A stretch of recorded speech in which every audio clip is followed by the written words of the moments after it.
This is your boy, Knicks Basketball TV. And shout out to Golden Hoops for the footage and stuff like that, for the highlights.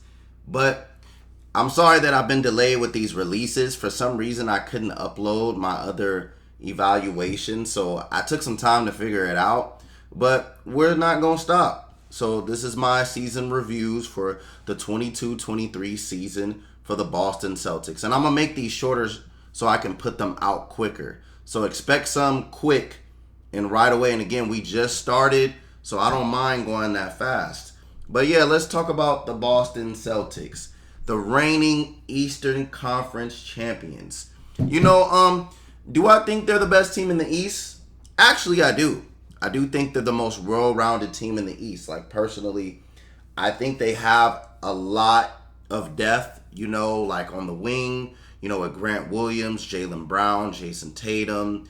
They have a lot of point guard depth now and two-way point guards with Marcus Smart, the dude Malcolm Brogdon, Peyton Pritchard, so they have a lot of good things going on. They have a lot of good center, power forward depth with, with Al Horford, Robert Williams. So their team, to me, is pretty much great. Can they replicate it? We're going to see, because they kind of caught lightning in a bottle in the second half of the season and they got really hot. And usually that's all it takes. You need to be hot at the right time. You know what I'm saying? So honestly, really, I do think they're the first, if not second best team in the East. I really do think that. Honestly, some bad news. I just seen that Danilo Gallinari, a piece they just signed to play the 4 and the 5 with them and add some more shooting, that team is not going to really see the benefits of him because he's torn his ACL, which most likely he's going to be out for the year. And does that lead to a signing of another stretch four like Carmelo?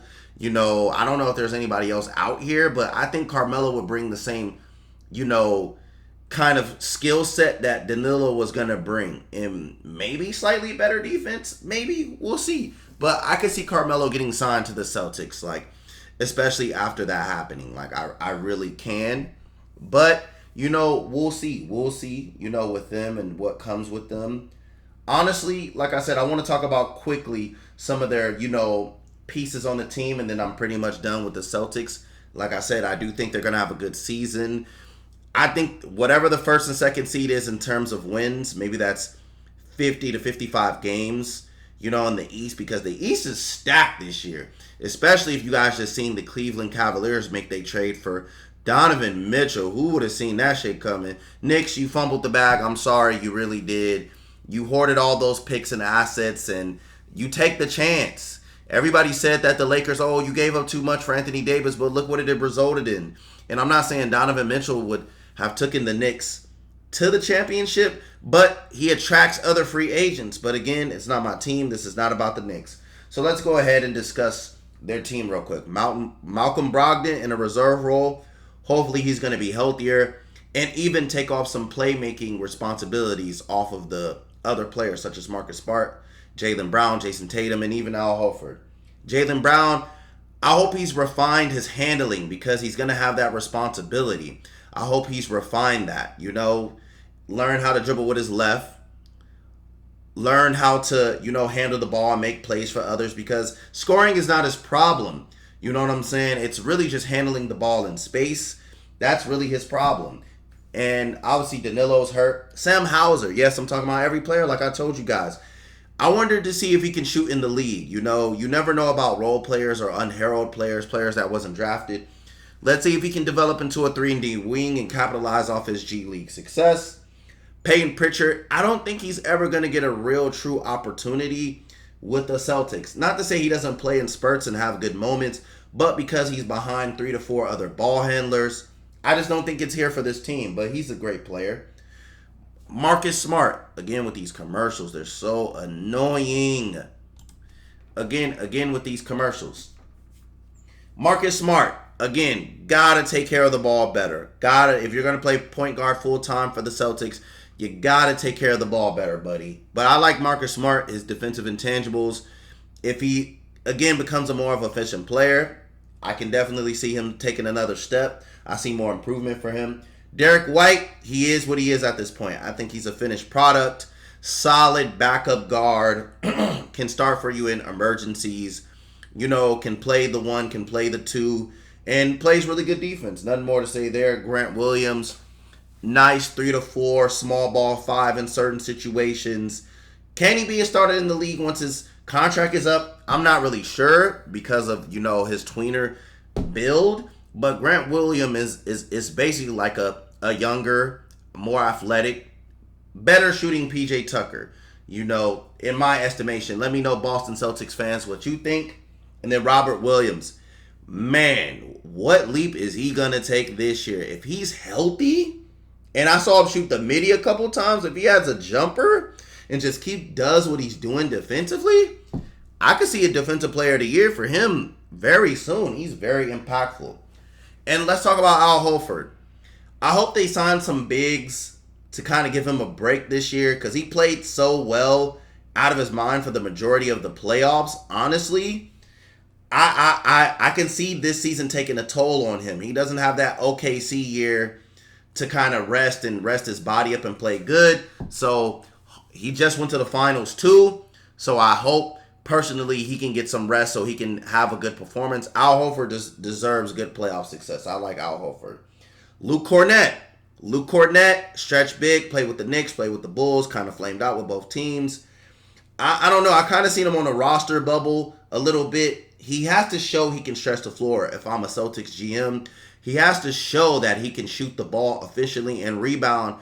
And I'm not saying he's going to be able to defend the pick and roll. I don't think so. But he has to show he can play good enough defense to stay a part of their rotation. But I do see him on the roster bubble. Bruno Caboclo. If I'm saying his name right or incorrectly, I apologize.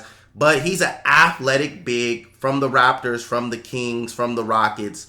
I think he has a chance to make it on their team. As an athletic 4-5 man. I think he can do it. If he just needs to use all his talents. He's getting mature. He's getting older. He needs to put it all together. I think he has a great chance of being a missing athletic big that's not Robert Williams. So shout out to Bruno.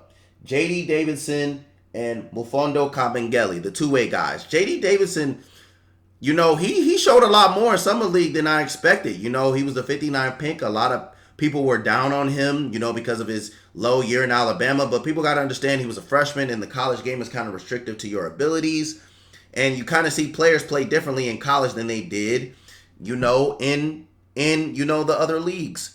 So I think J.D. Davidson takes a year, develops, works on his skills, his shooting, running a team. I think he's on the team next year. Mufiondo Kabengele, I think he could be a stretch big, and I think he can even get signed to the team and be part of their rotation because of the Danilo thing. But I don't know if they're going to sign Carmelo and they just develop him the whole year. But even Kabengele just getting back on a team roster after being cut by the Clippers is a big win from him and the Celtics. So maybe they just develop him. And then lastly, Bodrick Thomas. I haven't seen him really play well, to be honest. I know he looks like he's an athletic long wing. Haven't seen him shoot the ball really well. Haven't really seen him dominate or do anything good at the NBA level or even the G League level for that. But hey, I'm not a GM or a talent evaluator. Maybe he comes and does something different, but I don't think his chances of making the team is pretty high. I don't.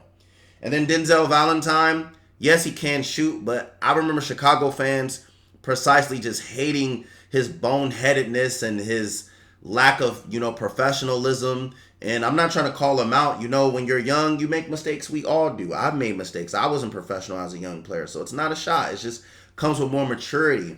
I see a future of him in the NBA being a 3-and-D wing, but it's up to him to kind of prove it. He can shoot the ball, but he needs to be healthy and consistent and be a contributor. But does he make the Celtics teams? I don't know. I don't know if they need another 6'5" player. Personally, maybe they do, maybe they don't. And then also Noah Vonleh. I think he might have the edge if training camp plays out. I think he might have the edge over Luke Kornet. If he can stretch the floor, and on top of that, rebound the ball proficiently, I think they got something there. I really do. Man, this commercial, I hate this so much. I'm not taking no damn blue pill. But anyways, again, the Celtics, I see them as a number 1 or number 2 team. It's that simple for me. It's that simple. It's not that hard. But it's all about health because, again, it takes a lot of luck, health, and consistency like they had in the second half of the year to really make it. But what do you guys think of the Celtics? Where do you think they're going to place? And this is your boy Nick's Basketball TV. The next team in order, it should be the Cleveland Cavaliers or maybe the Chicago Bulls. We'll see. I'm doing this in alphabetical order. And I'm out.